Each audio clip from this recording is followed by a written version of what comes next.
It's your boy Amreezy, and we are back with another Road to Sorare Boss. This is episode 3 in my journey into the wonderful world of Sorare. If you haven't seen the previous 2 episodes, go check them out. The first one, I have a look at which cards I initially buy. So I buy my first Sorare cards, show you which cards I bought and why. And then last week's video, we had a little look at how I did my first Capped League entries. I'm still looking for rewards. I'm the John Travolta meme looking for rewards. Where's my rewards? Where's my rewards? I'm gonna be in this video going through how I did at the weekend. Spoiler alert, we're still looking for rewards. And then I'm gonna be showing you how I'm lining up for this midweek set of fixtures. Now, last week in the midweek set of fixtures, I couldn't play. I didn't have enough cards. This midweek, I can play. I can put out 2 teams. So we're going for midweek. The main reason, by the way, a little bit of football news, is there's Premier League fixtures this midweek. So for someone like me, a Sorare manager with a lot of Premier League cards, I can play this midweek. I'll be entering. Well, I'll reveal that later in the video. There's no spoilers later in the video. First, what we're going to do is we're going to see how I did at the weekend in the 3 lineups I entered. So let's review how I did this weekend. Now, if you're new to Sorare, a quick little offer for you. You can use my link in the description, and if you sign up using that link, you'll get a free card when you buy your first 5 at auction. A little incentive if you haven't signed up to Sorare yet, use my link, use someone's link. Don't just go on the website and sign up without using a link. That's for fools. Get a free card. So if you're interested in playing Sorare, use the link in my description and give us a follow on all the social medias, like and subscribe to the video. Basically, help your boy out, okay? That's all I'm asking for. So let's take a look at how I did this weekend just gone. So a little update on our strategy. What I'm doing is I'm focusing now on the Cap 240 leagues because I'm a new manager. I've been playing for about 4 weeks now. And the first set of entry leagues I entered were laughable. I entered the All-Star League, where people who have Haalands and Bellinghams and all of the top players in the world, they enter that league in an uncapped league, and I got my ass kicked. So I'm focusing on the Cap 240 league, which is a league where you enter players who have a combined L15. Remember, beginners, L15 is the last 15 scores combined for that player, the average over the last 15 games. L15. To all the pros, you already know about that. So welcome, enjoy, get comfortable. If you've got any advice from me, pros, leave it in the description, leave it in the comments. Give me advice on how I'm doing, okay? So this is my first league. We're going to be doing it in order of worst to best. So remember, Cap 240, that's the one I'm targeting the most. That's the one, I'm prioritizing now because you get a £5 reward if you just simply hit the 280 points. So if you hit that threshold, you get a reward. So that's what I'm aiming for. And then with those rewards, maybe I can start buying a few more players. So we did the worst in Cap 240 this weekend. Wasn't ideal. We've simply got one player to blame though. Dominic Calvert-Lewin from Everton. He's on the naughty step. Dominic Calvert-Lewin, I feel like just forever either injured or coming back from an injury or just about to get injured or injured. Those are his statuses. So I took a bit of a gamble when I got Calvert-Lewin because he was fit and Everton was starting to pick up a bit of form. Since I got Calvert-Lewin, Everton have had a 10-point deduction, and I submitted my squad. So how Sorare works is you've got to submit your squad a little bit earlier. If you're used to FPL, you submit your squad sort of like on the day of that first game. Sorare's not like that. You got to submit your squad on like the Thursday ahead of the weekend's fixtures. So Calvert-Lewin plays at the weekend. I submit my squad. The next day he gets injured or not properly injured. This is the annoying thing. He's not properly injured. He just had a slight strain, so the manager didn't want to risk him that game. So I'm not 100% certain he plays the next week. However, at midweek, I think he will play. I think he didn't play because he's possibly getting rested with this big fixture schedule. However, if you look at how the team did for the Cap 240, the goalkeeper smashed it. 65, no complaints there. The new defender we got from Union St. Galois, good score, 52. Not amazing, but 52, that's an okay score. My Scottish midfielder, Kilty, 45. Not great, but still, we would have been on for a reward if Calvert-Lewin had played and done okay. Our new signing, Silla. So in my last video, I showed you a few players who are on my watch list. He was one of them because I needed to sign a couple of strikers. So I brought 2 strikers in. He's one of them. Silla did amazing, scored. He only played about 35 minutes. He came off injured. Another injury for me to worry about. However, in the time he was on the field, he scored a goal. So he got an okay score.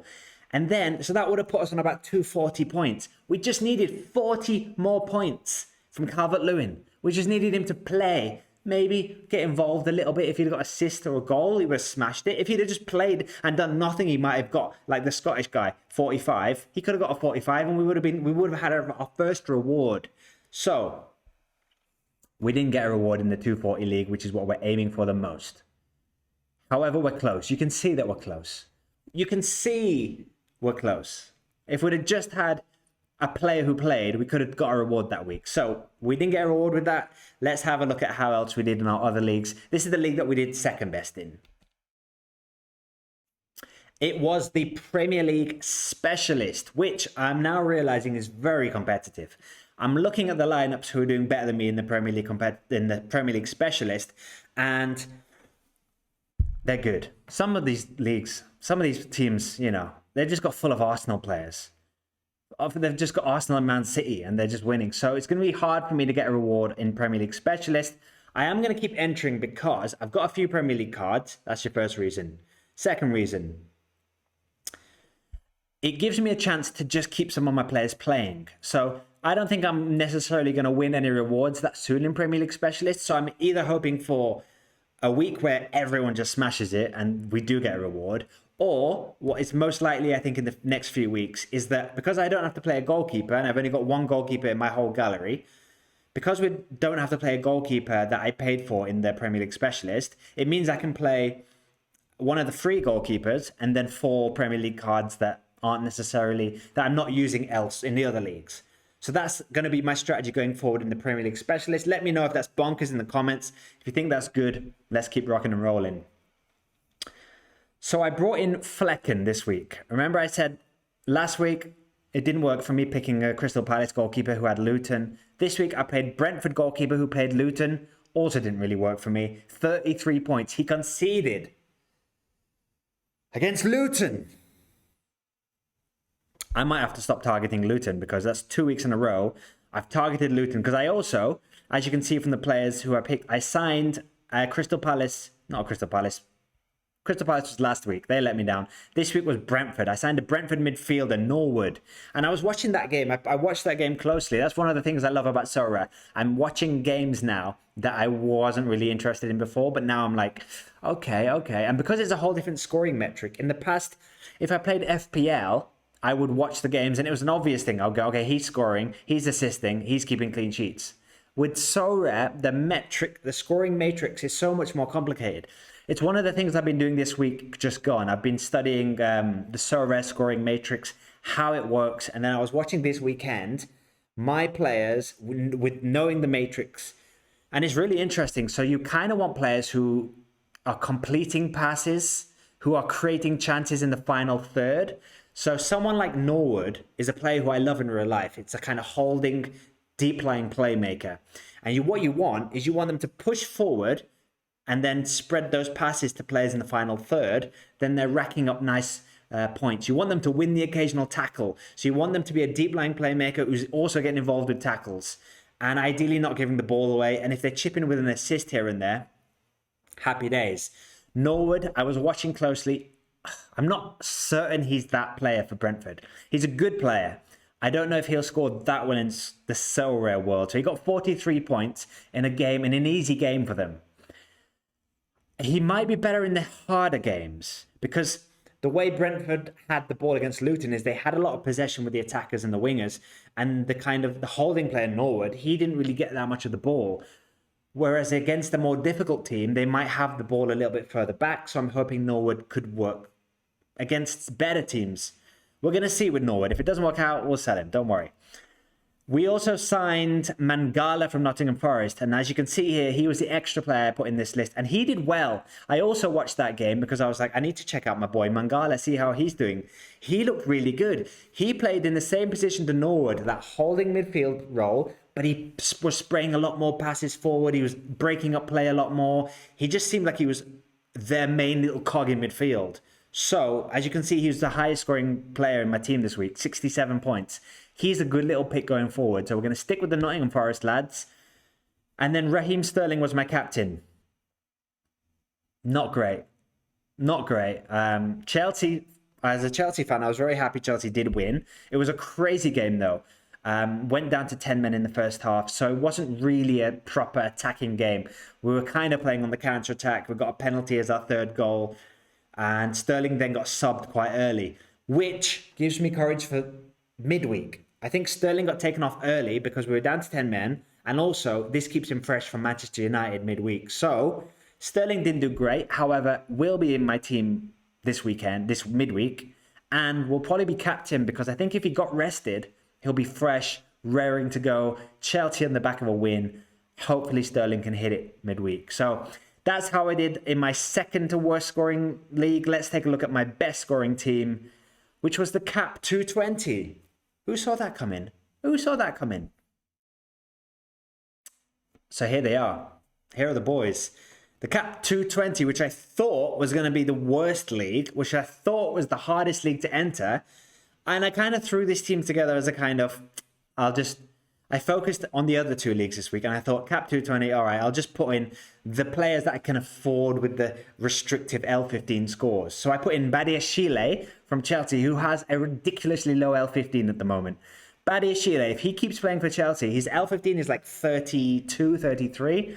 So he went in the team and got an assist, which was beautiful. 69 points from Badiashile. Beautiful number, beautiful score. Badiashile, great pick. I'll be sticking with him because he's a great gamble. At his low L15 score, he allows me to put in more expensive players in my team. More so, players with better L15 scores, who are usually more expensive. He allows me to put in better players in my team. So because of Badiashile, I was able to put my Union SG midfielder Lapoussin in, and he did really well, 77, so happy with him. The striker, my new striker, one of the new strikers I signed from Besiktas, Muleka, he did really well. 84 from him, and then Pablo Mari was kind of like my extra player for this week's slot. I wasn't confident about him. He had Juventus. I was like, I'm not that overly confident about him. However, I did watch I think I watched about 60 minutes of the Juventus Monza game this weekend because A, I've got no friends in life, and B, I'm obsessed with Sorare. So what I'm doing right now is watching games like Monza v Juventus because I've got players. And they look good. Monza looked good. They weren't... Juventus got a kind of goal a little bit. Juventus came out early on, bombarded them, got the goal. But then Monza grew into the game. They look good. Mari looks like a nice little solid player. He's a defender in the 3 who... He spreads the ball around, you know. He's got a little pass on him. And remember, all of those passes add to the scoring matrix. If he keeps the ball, I like what I see from Mari. So, he didn't do that great against Juventus. However, I do think he's a nice little pick for the future. If he's got a good game in Serie A, he could be kind of like Badiashile, where his L15 is low because he's just come back from injury. And he's playing for a team where he kind of gets okay scores, but then peaks now and again. So, we need all our ducks to line, basically. They're the 3 teams that I lined up this weekend. And as you can see, within each lineup, I picked a few good players who got good scores. If I'd have just put them all in one lineup, I would have got a reward. I would have finished high in one of these leagues. As it stands, we're still John Travolta looking for their points, looking for the rewards. None to go. Let's take a look at how we're going into the future, how we're going into midweek. Let's take a look at the transfers I've already made. So these are the wheelings and dealings, the transfers I've already made. A few of them I've mentioned before. As you can see at the top, Norgard and Mangala. Both of those were brought in before the weekend's deadline, so they could play at the weekend just gone. So was my striker Muleka from Besiktas, and so was my striker Silla from Valladolid. Those 4 players were signed sort of Friday before the Saturday deadline. They were signed Thursday before the Thursday night deadline. It's very confusing. The other 2 players on the right that I signed, one is Rashika. Now, he's from Besiktas as well. So after I got Muleka and he did really well, I went, right, let's take a look at who else Besiktas have got. Who else can I kind of partner possibly with Muleka in a few lineups? A mini little Besiktas stack is what I'm thinking. And Rashika was scoring well before he got injured, and he's just about to come back from an injury. I hope. I got him for a good price in the auction. I think like £2. So a nice cheap price, hoping he comes back from injury. His L15's dropped because he was injured, and he was doing well before his injury. So it's a bit of a gamble, but we're going to see how that one goes. And the other one is João Paulinho from Fulham.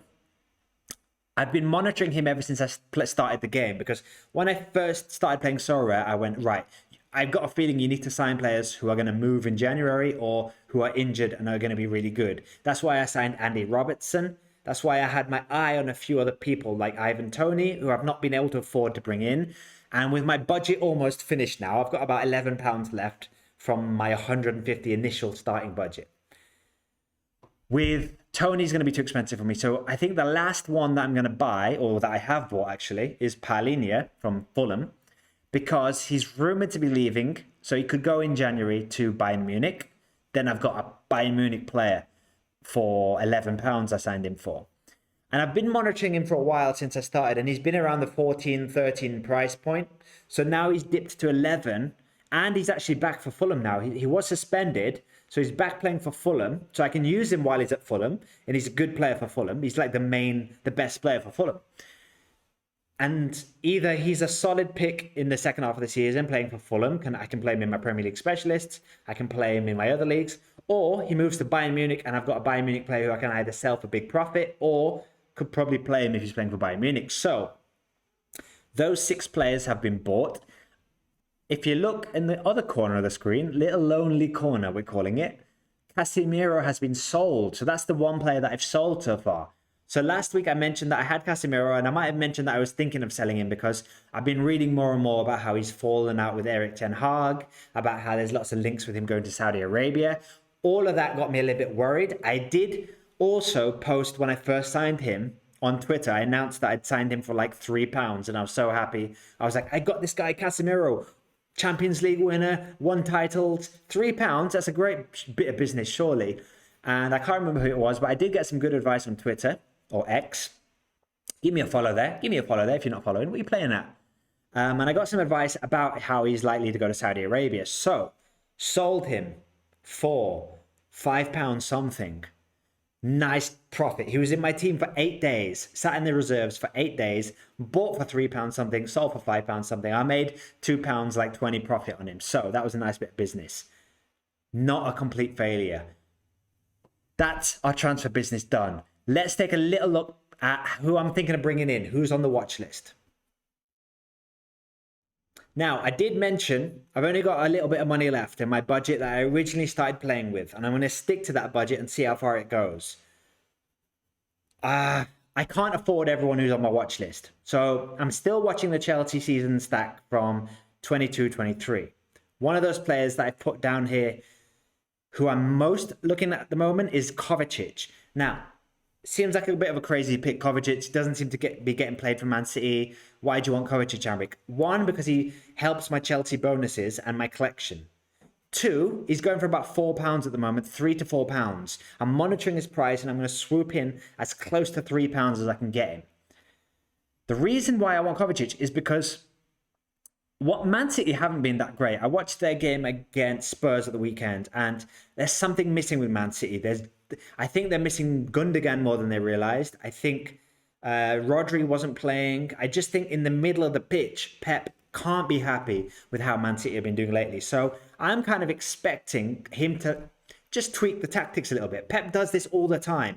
And like players that weren't getting picked and weren't getting played for the first half of the season, the second half of the season, all of a sudden they're invaluable. He's playing them all the time. And I know he doesn't like Calvin Phillips in the middle. I know Rodri will be playing, so Rodri will be the number 1, but you need someone with him.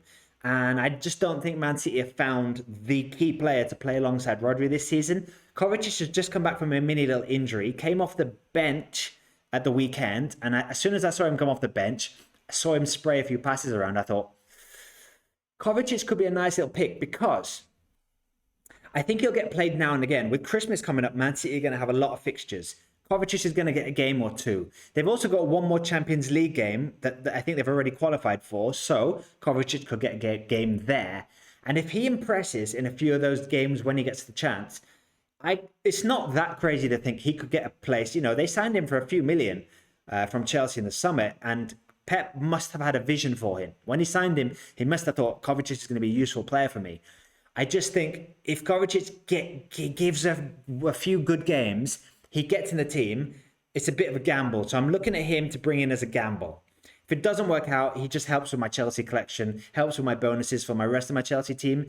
And also, he's about 30 years old. He's still got a few years at the top level, I think. So, you know, if he doesn't get picked for Man City for the rest of the season and doesn't end up having a good season, he could move in the summer. I could see him going back to Serie A or La Liga and just smashing it and being like a key guy for a sort of Champions League team still. So, I've got my own Kovacic as an investment.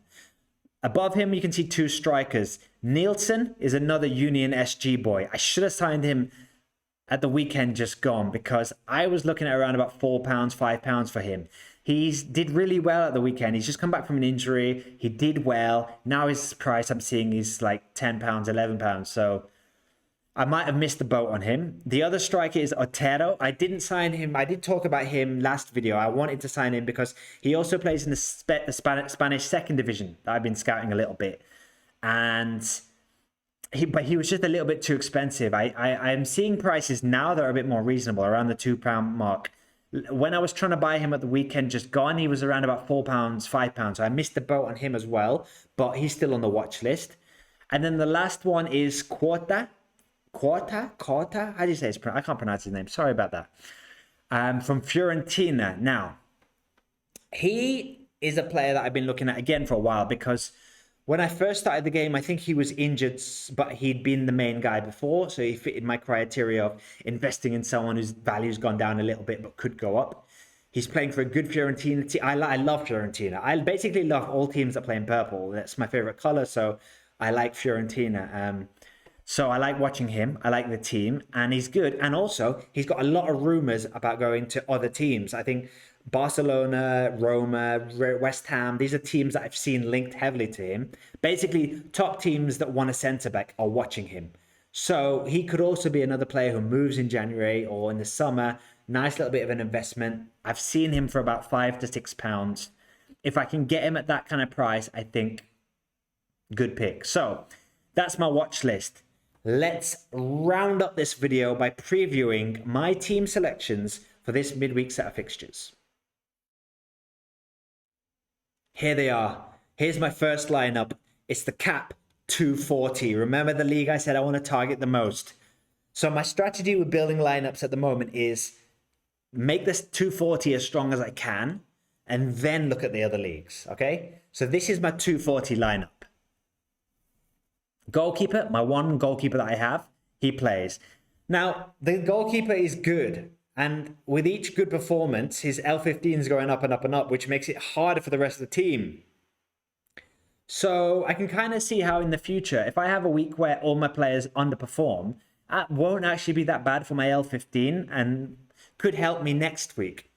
So I think, you know, it's interesting. The 240 league and the cap 220 league, it's a very interesting game where it's really got me into Sorare because if they didn't have these capped leagues, I'd be struggling with my budget to get the best possible players, and I'd only have a few cards, and I'd have to just play sort of 6 or 7 players every week and just rotate them into, say, one of the leagues and try and win the rewards and try and get cards back. With these capped leagues, I'm really enjoying sort of finding those players who are just coming into form, whose low L15s are low, and then I can really go for them. So my goalkeeper doesn't fit that criteria. Badiashile, however, does. And he's a little bit of a gamble because Cucurella will be back from suspension midweek. So we're gambling that Badiashile keeps his place. He was good against Brighton. Him and Thiago Silva did look good at the back. But what happened was Colwill was playing at left back because Cucurella was suspended. I don't know if Cucurella now comes back into the team and Colwill moves back into the middle because Colwill's, I'd say, our best defender. Chelsea's best defender is going forward. You're building the defense around Colwill. He's young, talented, ball-playing defender. So Colwill could move back to play with Thiago Silva and Badiashile might get rested. So that's the risk I'm taking with the 240 this week, is that Badiashile might not play. However, his L15 is so low, it's 32, that he facilitates all the other players you can see. So the rest of the team will be Mangala in midfield. Mangala had a great game for Nottingham Forest last week. If he can do the exact same midweek, they're playing, they've got a good fixture. I think they're playing Fulham. I think I've got 2 players playing each other. So Mangala, hoping for a good performance from him. Paulinho comes straight into the team, just signed. He comes in as my extra player. Again, he's Fulham's main guy. And if he comes back into the team and he can deliver a sort of 50 points, an average score, that's what we want from him. And then we're kind of relying on Sterling to be the main guy. Playing Manchester United, Man United still aren't solid.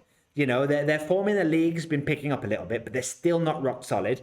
They're coming off a defeat against Newcastle. Sterling rested at the weekend, came off early, so he might be a little bit fresh. It looks good right now, doesn't it? The 240 league looks good. If you've got any suggestions on who I should swap in and out based on my other players that you know I have, let me know in the comments. Otherwise, this is the team I'm going to go for, the 240. Let's take a look at the other team I'm entering this week, this midweek. That's coming up right now.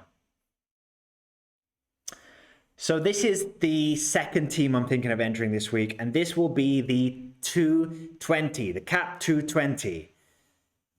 I don't have to play goalkeeper, so I'll be playing Flecken again in goal. Reece James is going to get in play. So Reece James has a really low L15 because he's been injured for a while, and then he came back from injury and wasn't playing 90 minutes, so he had a few low scores. Again, Man United. Reece James didn't play at the weekend because he was suspended. He's fresh. Against Man United, I'm really hoping Chelsea continue their momentum. You know, against Brighton, there was a bit of belief. You know, they won with 10 men. So I'm hoping they carry that sort of confidence, take that confidence into the Man United game against the possibly weakened Man United confidence team. Smash them. Sterling, James, I want Badiashile. I need those three to deliver. The Scottish boy, Kilty, he's getting another chance in midfield. I can't remember exactly who they're playing, but it's one of the relegation teams. So could get a good score from him. He's due one. He's been in my team 2 weeks now, not delivered. Judging from his peaks, he's due a peak. So hopefully that comes this week. Calvert-Lewin. I'm going to check right before the deadline if the news on Calvert-Lewin and if he's rumoured to not play. If he's not going to be rumoured to be played, this team's a bit of a mess because it is a midweek game. And I think only my Premier League players are playing this midweek. I've got other strikers playing in Spain and Turkey, but they're not playing this midweek. So it has to be Calvert-Lewin or no one. So I'm probably going to take the gamble with Calvert-Lewin because I've not got another striker who's playing. And then the Nottingham Forest midfielder, Toffolo, he's going to be playing. I did watch him at the weekend again, and I wasn't amazed by him. I was kind of hoping he'd be a bit more Andy Robertson-like. I thought he'd be bombing forward a little bit more. He wasn't. So I'm going to give him another week, mainly, again, because I can't fit anyone else in. I do have a few other Premier League players, but they don't meet the cap 220 criteria. So this is the lowest capped league that I'm working with. So they're the 5 players that I can kind of put together. I'm not as confident about this lineup as I am my 240 lineup. However, the 240 is my priority, remember. So this is a bonus if I get anything. The 240 is where I'll be going for. And then I've not put it here, but there's a slight possibility that I could put a third lineup out, which is the Premier League specialist lineup, but that would be with injured players. I do have a few injured Premier League players, and the problem is that everyone keeps saying, you know, use the academies, make sure players that aren't playing, you're not using, put them in the academy lineups. For beginners, you can put an academy lineup in where you've picked 5 players as if it was a normal lineup. And then they don't get any points, but they just get bonus rewards. So you're earning a little bit of bonus. You're not wasting them, basically. So I'm tempted to do a Premier League specialist lineup where I just put out, because I don't need a goalkeeper, I can put out a free goalkeeper and then 4 Premier League cards that I just have that are injured, that are like Andy Robertson, the Nottingham Forest striker. You know, I've got Sean Longstaff who's injured as well. I could just put the injured players in that lineup. I don't know if this is, again, let me know in the comments if you're one of the pros. Is that a good move to just play a lineup of injured players and DNPs just to get bonus? Or is that a waste? Or do they need to play? I need to research a little bit more about the academy leagues. If the players actually need to play to get the points, I'll do that. So there's this slight option. I make a third lineup of Premier League specialist where I just focus on players getting bonus points, but I'm going to investigate that. They're the lineups I'm thinking of playing. They're the cards I've bought. We're going into midweek with confidence, especially for the 240 league. We need Badiashile to play. We need Calvert-Lewin to play. Let's see how we do. Thanks for watching this video, guys. Give us a like, give us a subscribe, help the channel out. This is a new series. We're still growing. So anything you guys do, any help you can give me, any likes you can give me, any social media follows you can give me, it's all appreciated. Good luck with your game week 430s, and I will see you next time. Peace.